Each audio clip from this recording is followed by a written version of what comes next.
Sunfish Island, and it's one of the projects of the Army Corps of Engineers, Fish and Wildlife Service, and working together on the environmental management program. And that's funding that comes to the Upper Mississippi River every year through Congress, through the Corps budget, to mitigate habitat damage that was caused by the construction of locks and dams 70 years ago.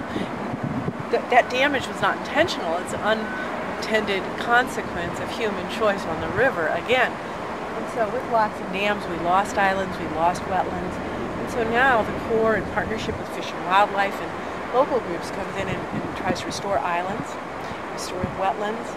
They're engaged in drawdowns on the Mississippi River, all in an attempt to mimic the natural river, to bring back habitat for wildlife, to restore water quality, and to renew people in their relationship with the river. So that is one of their projects right there. They're reconstructing an island. And there's another project upriver too. So that's essentially man-made. Yes, it's man-made.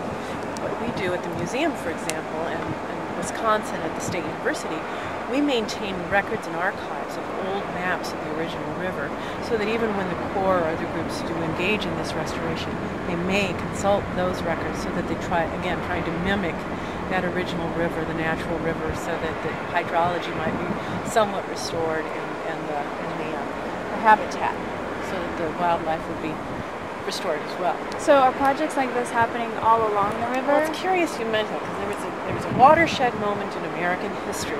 The Melvin Price Lock and Dam was rebuilt at Alton, Illinois. It was the first time the environmental movement really rose up. You, the journalist. And here I was trying not to make a watershed joke. Yeah.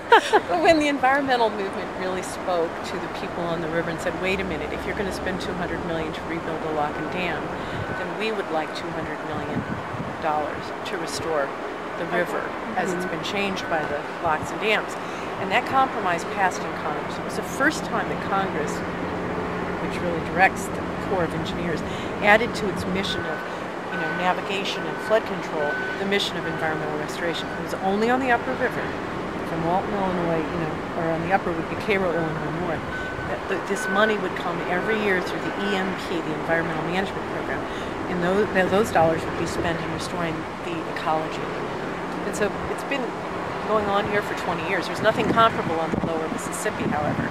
So one of our efforts in going forward, joining people together in this communications plan, is again sharing those best practices and working with the lower river and helping them to secure the necessary funding to restore that river. Their challenges are different, because their challenge is not lock and dam challenge, it's a flood wall and levee challenge.